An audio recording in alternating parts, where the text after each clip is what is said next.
ফেসবুকে বন্ধুদের সাথে আড্ডা দিচ্ছিলাম, ঠিক তখনই মা বলল, বাবা বালতিটা একটু ছাদে নিয়ে দিবি, কাপড়গুলো শুকাতে দিব। বললাম আমি পারবো না, আমি ব্যস্ত আছি।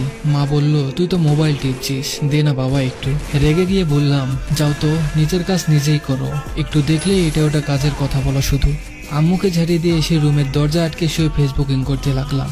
দরজা খোলা রাখলে যখন তখন এসে আবার কাজের কথা বলবে। সন্ধ্যায় ছাদে বসে বসে চারপাশটা একটু নজর বুলিয়ে নিচ্ছি। হঠাৎই মোবাইলটা বেজে উঠলো। রিসিভ করতেই আম্মু বলল, কই আছিস বাবা? বললাম, আমি তো বলেই আসলাম আমি ছাদে যাচ্ছি, এরপরেও বাসায় থেকে কেন ফোন দিতে হবে? মা বলল, বাসায় একা একা ভালো লাগছে না, আয় না একটু বাসায়। বিরক্ত হয়ে বললাম, ধুর, কোথাও গিয়েও একটু শান্তি নেই।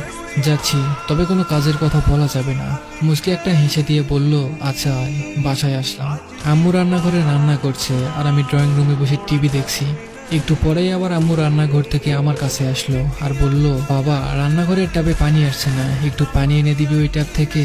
রেগে গিয়ে বললাম, আমি আগেই বলেছি আমায় কোনো কাজের কথা বলা যাবে না, এগুলো রান্না বান্না করা মেয়েদের কাজ, আমি ওসব করতে পারবো না। তুমি যাও তো, আমায় কার্টুন দেখতে দাও। বারবার মুখ করে আম্মু চলে গেল। প্রায় 20 মিনিট চলে গেল। টিভির সাউন্ড একটু বেশি দেওয়া ছিল। হঠাৎই নজর পড়লো ট্যাবের কাছে। বালতিটা পড়ে আছে, চিপচিপে পানিও দেখা যাচ্ছে। এক বালতি পানি নিয়ে আসতে পুরো রুম পানি দিয়ে ভিজিয়ে দিচ্ছ। কথাগুলো বলছে রান্নাঘরের দিকে এগিয়ে যাচ্ছি, কিন্তু রান্নাঘরে উকি দিয়ে দেখলাম কেউ নেই। আম্মু আম্মু বলে ডাকলাম, কিন্তু কোথাও কোনো সারা শব্দ নেই। বাইরে ট্যাবের কাছে গেলাম। একটু এগোতেই আমার চক্ষু কপালে উঠলো। আম্মু মেঝেতে পড়ে আছে, চারিদিকে রক্তে লাল হয়ে আছে। দৌড়ে আম্মুর কাছে আসলাম। আম্মু, কি হয়েছে তোমার? আম্মু, কথা বলো। কি করব কিছুই মাথায় আসছে না। কোলে করে নিয়ে বাসা থেকে বের হয়ে একটা সিএনজি নিয়ে পাশের হাসপাতালে গেলাম। বাবার বন্ধু এই হাসপাতালের ডাক্তার। আম্মুকে নিয়ে আসতেই তাকে ওটিতে নেওয়া হলো। নিজের উপর আজ খুব রাগ হচ্ছে। এক বালতি পানি নিয়ে এসে দিলে কেমন ক্ষতি হতো। আম্মুর কিছু হয়ে গেলে নিজেকে কখনোই ক্ষমা করতে পারবো না। একটু পরেই একজন নার্স এসে একটা কাগজ ধরিয়ে দিয়ে বলল, এগুলো নিয়ে আসুন তাড়াতাড়ি। আমি দৌড়ে ডিসপেন্সারিতে গিয়ে ওষুধগুলো নিয়ে আসলাম।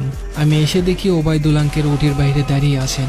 আঙ্কেলকে বললাম, আম্মুর অবস্থা কেমন এখন? আঙ্কেল বললেন, তোমার আম্মুর অবস্থা খুব খারাপ। তোমার আম্মুকে আমি গত সপ্তাহে বলেছি ভারী কাজ না করতে, কিন্তু কে শোনে কার কথা? শরীর একেবারেই দুর্বল, পড়ে যাওয়ার জন্য অনেক রক্ত বেরিয়ে গেছে। বললাম, যত রক্ত দরকার আমার শরীর থেকে নেন, আমার সব রক্ত বের করে নেন। আঙ্কেল বলল, আমাদের ব্যাংকে কিছু রক্ত ছিল, সেগুলো দিয়েছি, কিন্তু শরীর রক্ত নিচ্ছে না। তুমি নিয়ে আসতে অনেক দেরি করে ফেলেছ। কষ্ট হলেও বলতে হচ্ছে, এখন সবকিছু উপরওয়ালার হাতে, আমাদের করার কিছুই নেই। তবুও ডাক্তাররা শেষ চেষ্টা করছে। চোখের পানি মুছতে মুছতে বললাম, প্লিজ আঙ্কেল, এমন বলবেন না, আমার আম্মুকে বাঁচিয়ে দেন। আমার কথা শেষ না হতেই সাদা কাপড়ে মুড়িয়ে একটা নিতর দেহ নিয়ে নার্স বেরিয়ে আসলো। একজন ডাক্তার এসে আমার কাঁধে হাত রেখে বলল, তুমি নিয়ে আসতে অনেকটা দেরি করেছো, নয়তো তাকে বাঁচানো যেত। আমার পুরো পৃথিবীটা আজ থমকে গেছে। যাকে আমি এত অবহেলা করতাম, আজ তার নিতর দেহ আমার শরীরের সমস্ত শক্তি কেড়ে নিয়েছে। দুচোখ দিয়ে অঝরে পানি পড়ছে। কাঁপা কাঁপা হাতে মুখ থেকে কাপড় সরালাম।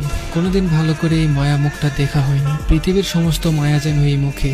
আম্মু, আম্মু, দেখো না, আমি আজ কোথাও যাচ্ছি না, তোমার কাছেই বসে আছি। চলো গল্প করি। কি হলো, গল্প করবে না? আমি আজ তোমার সব গল্প শুনবো। কোথায় কি করেছো, কোন দিন তুমি স্কুলে স্যারের বকা শুনেছো, সব শুনবো। বলো আম্মু, প্লিজ বলো। আমি তোমার সব কাজ করে দিব আম্মু। একবার কথা বলো আম্মু। তুমি ছাড়া আমায় বাবা বলে কে ডাকবে বলো? আম্মু, আম্মু, তুমি না আমার মেয়ে? এভাবে অভিমান করো না মা, চোখ খোলো না। দেখো, আমি কোথাও যাইনি। আমি তোমাকে ফেসবুক চালানো শিখিয়ে দিব। আম্মু, কথা বলো না একবার। এভাবে